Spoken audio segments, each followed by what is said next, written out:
You're watching yourself destroy your life in real time. Standing outside your body, screaming stop, while your hands dismantle everything your heart built. Every success becomes a target. Every breakthrough becomes a breakdown. Every step forward becomes 10 steps back. And the most terrifying part? You know exactly when it's happening. You feel the sabotage rising like bile in your throat, but you swallow it anyway. This isn't random self-destruction. This is precision engineering. A signature pattern of failure so perfectly calibrated, it feels like fate. But it's not fate. It's programming. Code written by a 5-year-old who was trying to survive something that would have killed them. Code that saved you then, but is destroying you now. Code that's been running your life for decades without your permission. Tonight, we're going to find the source code, decrypt the pattern, and for the first time in your life, see exactly why you break what you build. Because the pattern you can see is the pattern you can change. There are 9 ways humans destroy their own lives. 9 specific signatures of self-sabotage that run so deep, we mistake them for personality. In part 1, I'll show you all 9 patterns so you can identify your signature destruction. In part 2, we'll trace your pattern back to its origin. The exact moment a terrified child made a decision that's still ruling your adult life. In part 3, I'll give you the override protocol to finally break the code.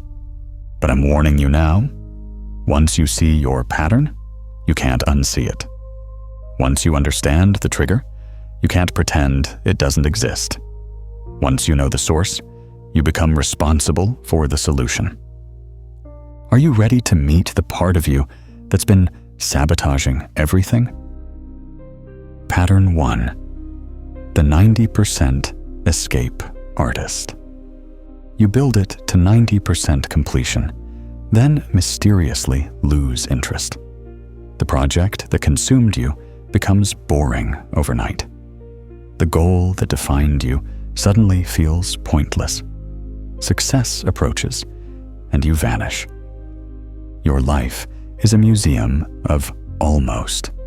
Almost graduated, almost launched, almost committed, almost made it.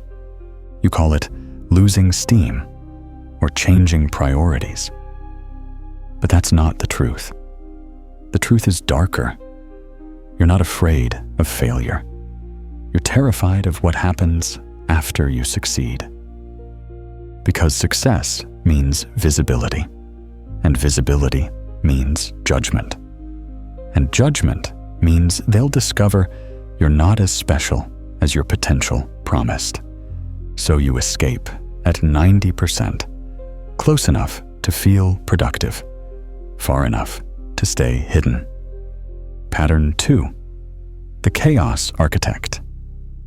Peace is your enemy. Stability triggers you. The moment life becomes predictable, you light it on fire. When relationships are calm, you manufacture conflict. When finances stabilize, you make reckless decisions. When everything finally works, you become the storm that destroys it. You call it boredom, but it's not. It's fear in a costume. Because calm feels like the moment before disaster. Stability feels like a trap. Good things feel like they're being borrowed on credit you can't afford. Better to control the destruction than wait for it to surprise you. Better to be the earthquake than the building that gets demolished. Pattern 3. The noble destroyer. You sacrifice your dreams on the altar of other people's emergencies. Your goals get postponed for their crises. Your life becomes a support system for everyone else's story. You call it kindness, empathy, being a good person. But look at the pattern. You only help in ways that hurt you. You only rescue others when it requires drowning yourself. Because as long as you're saving someone else, you have the perfect excuse for not saving yourself. I would have succeeded, but they needed me. It's self-sabotage with a hero complex, and it's the most socially acceptable way to avoid your own potential. Pattern 4. The comfort prisoner. The cage is beautiful, but it's still a cage. You've built a life that's too small for who you are, then decorated the prison so well you forget you're trapped. Every growth opportunity gets declined. Every chance to expand gets postponed. Every invitation to your bigger life gets answered with maybe next time. Because discomfort feels like danger. Unknown feels like death. And your nervous system learned early that the only safety is in the known, even if the known is slowly killing you. Pattern 5. The perfectionist ghost. Nothing you create ever sees daylight. The project needs just a little more work. The timing needs to be exactly right. The conditions need to be perfect. So you polish, you refine, you prepare, you research. Everything except actually release it into the world. Because releasing means it could fail.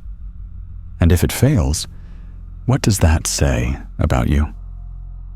You've mastered productive procrastination. You're an expert at everything except execution. You've become the world's most qualified person who never actually does anything. Pattern 6. The intimacy saboteur. The closer they get, the harder you push them away. Real care becomes criticism. Deep love becomes reasons to leave. Authentic connection becomes your cue to become a ghost. You say you want love, but you're allergic to being seen. Because being seen means being vulnerable. And being vulnerable means being destroyed. You're not afraid of being alone. You're afraid of being known. So you create distance before they can create rejection. Pattern 7. The success allergic.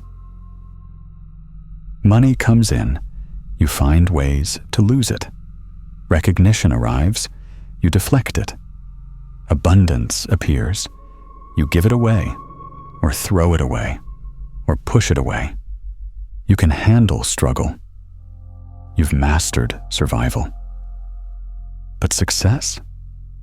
Success feels like wearing someone else's clothes, like speaking a foreign language, like living in a life that doesn't belong to you.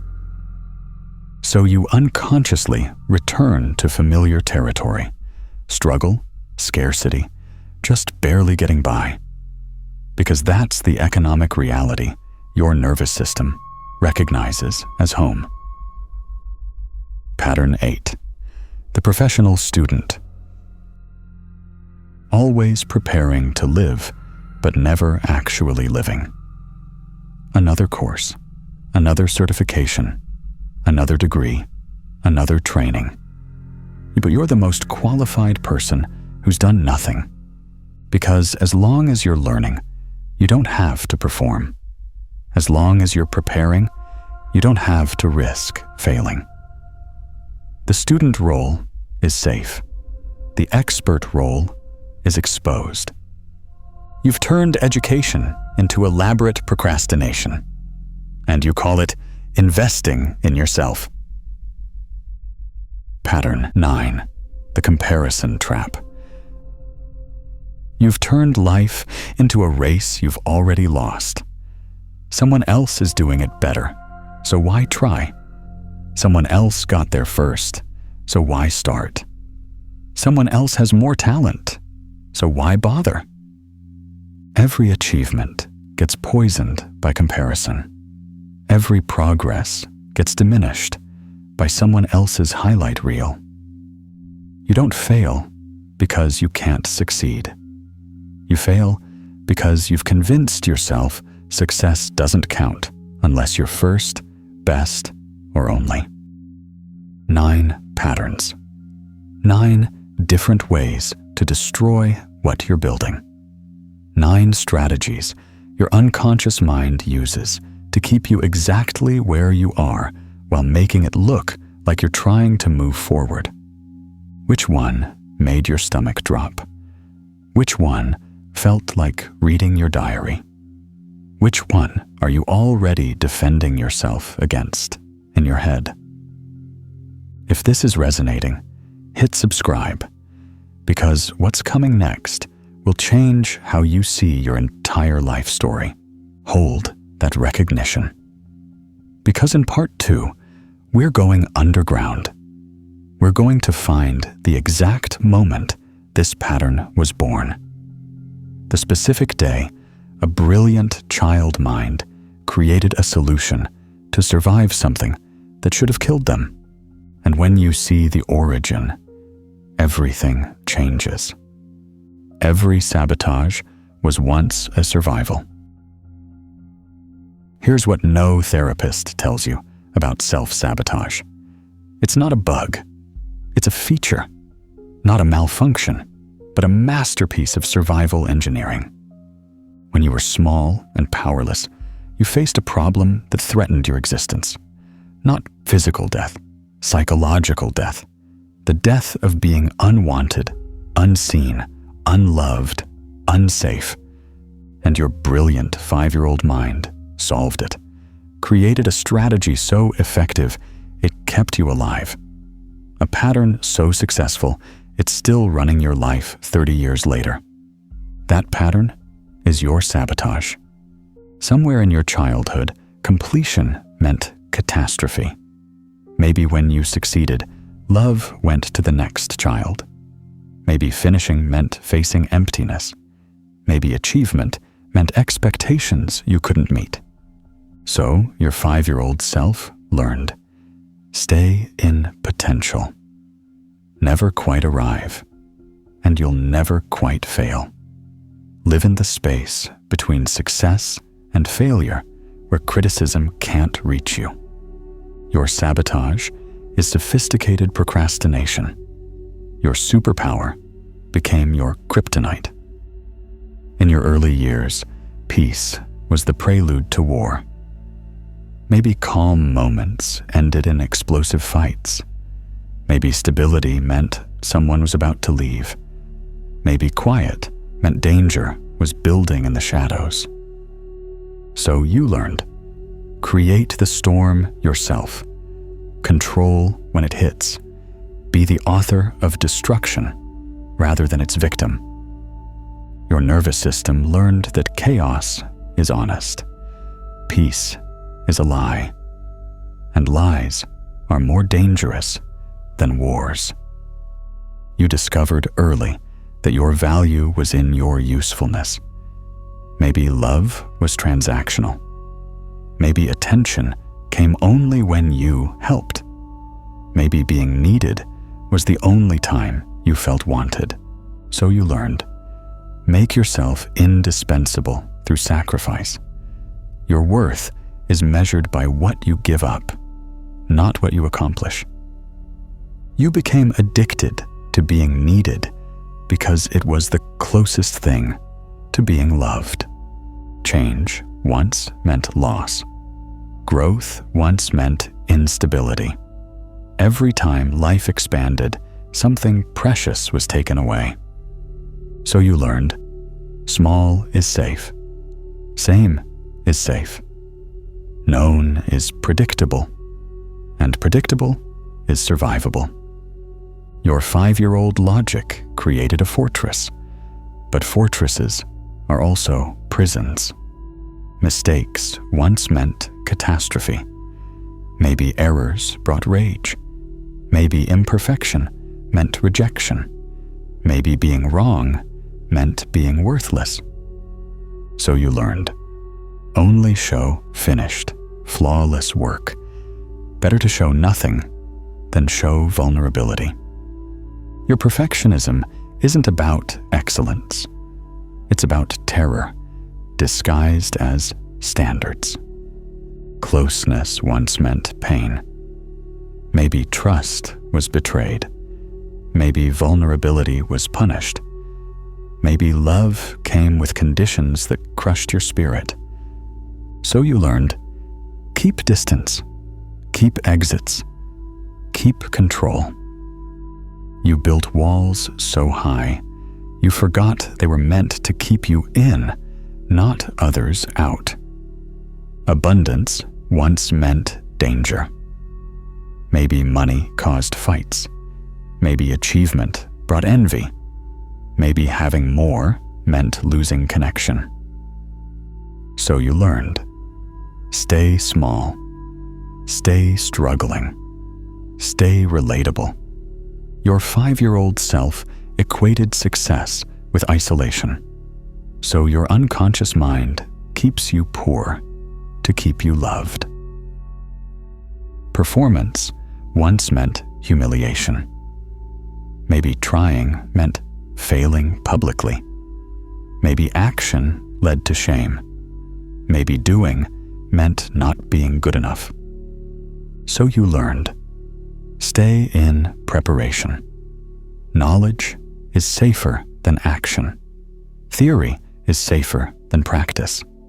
You became a master of perpetual preparation to avoid the moment of truth. Being unique once meant being wrong. Maybe different meant rejected. Maybe standing out meant standing alone. Maybe being yourself wasn't enough. So you learned, measure constantly. Be the best or be invisible. Success only counts if it's superior. You turned life into a competition you're terrified to enter. See the pattern? Every sabotage strategy was once a survival strategy. Every destruction pattern was once a protection pattern. Your unconscious mind isn't trying to hurt you. It's trying to save you. But the war is over. The danger has passed. You're not 5 years old anymore. You have resources the child never had. But your unconscious mind is still running the same program, still protecting you from threats that no longer exist. This isn't self-improvement. This is archaeological work. This is finding the source code and updating the operating system that's been running your life. If you're seeing your entire past differently right now, make sure you're subscribed. Part 3 is going to give you the exact tools to rewrite this code forever. Now you know your pattern. You understand its origin. You see the 5-year-old genius who created it to keep you alive. But understanding isn't transformation. Recognition isn't freedom.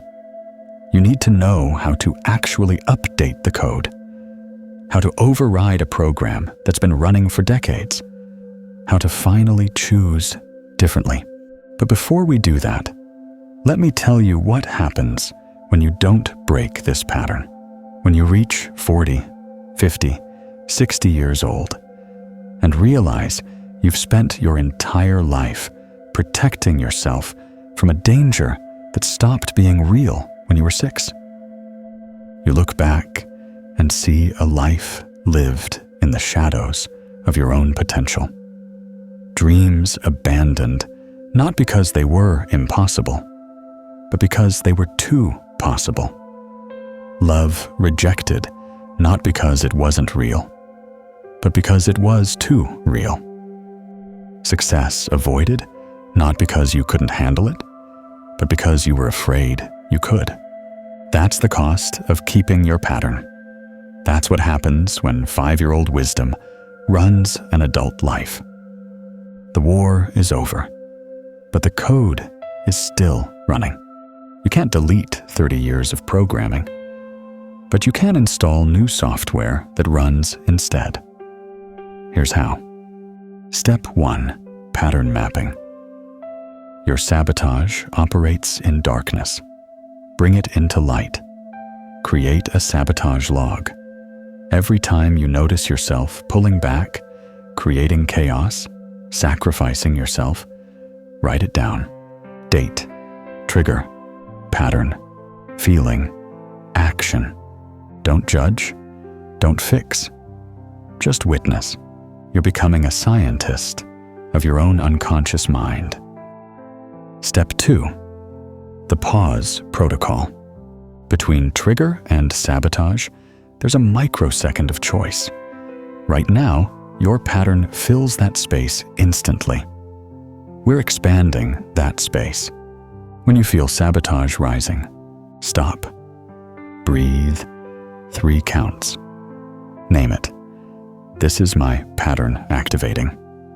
Ask, what would I do if I wasn't afraid of pattern's core fear? You won't always choose differently. That's not the point. You're creating awareness, and awareness creates choice. Step 3. The rebellion protocol. Don't try to break your entire pattern at once. That's just another form of sabotage.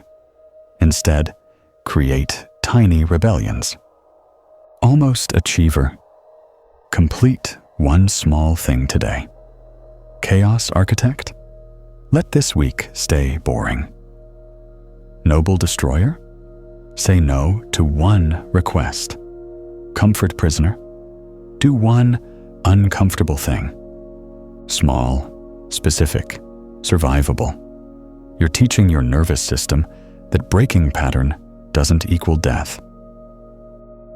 Step 4. The future self-visualization. Every morning, ask, what would someone who wasn't afraid of my pattern's fear do today? Not what you should do. What would the version of you who's already healed do? Then do one thing from that list. You're not pretending to be healed. You're practicing being healed. Step 5. The evidence revolution. Your pattern runs on old evidence. See, every time you succeed, people leave. See, every time you try, you fail. Start collecting new evidence. Times breaking pattern didn't lead to disaster. Moments when success felt safe. Examples of growth without loss. Proof that the 5-year-old's fears are outdated. You're building a case against your own sabotage. One piece of evidence at a time. Pro tip: print this protocol out and put it on your mirror. Use it as your phone lock screen. Make these steps impossible to forget. This isn't about willpower. It's about rewiring. Every time you choose against your pattern, you're laying new neural pathways. Every time you resist the impulse, you're teaching your brain a new route. But be patient with yourself. Your pattern isn't your enemy. It's your protector who doesn't know the war is over. Honor it. Thank it. Then gently update it. You'll backslide. You'll catch yourself at 90% and quitting again, creating chaos again, sacrificing yourself again. That's not failure. That's normal. Pattern breaking is a spiral, not a line. Each time you fall back with more awareness. Each recovery is faster. Each relapse is shallower. Track your progress not by perfection, but by recovery time. How quickly do you catch yourself? How fast do you course correct? That's the real measure. Right now, in the comments, write, "My pattern is," name it. The 5-year-old me was protecting against. Name the fear. Tomorrow, I'm going to name the one small rebellion. Be specific. Be witnessed. Because patterns die in light and thrive in darkness. Your sabotage pattern isn't your enemy. It's not evidence of weakness. It's proof of your childhood genius. Proof that when you were powerless, you found a way to survive. The 5-year-old who created this pattern saved your life. Now, it's time for the adult you to save it back. Not from the world, from the outdated protection that became your prison. Your pattern was never trying to hurt you. It was trying to keep you safe. And now, finally, you can keep yourself safe in a way that doesn't require destroying everything you build. The pattern you see is the pattern you can change. The code you understand is the code you can rewrite. Welcome to your new operating system.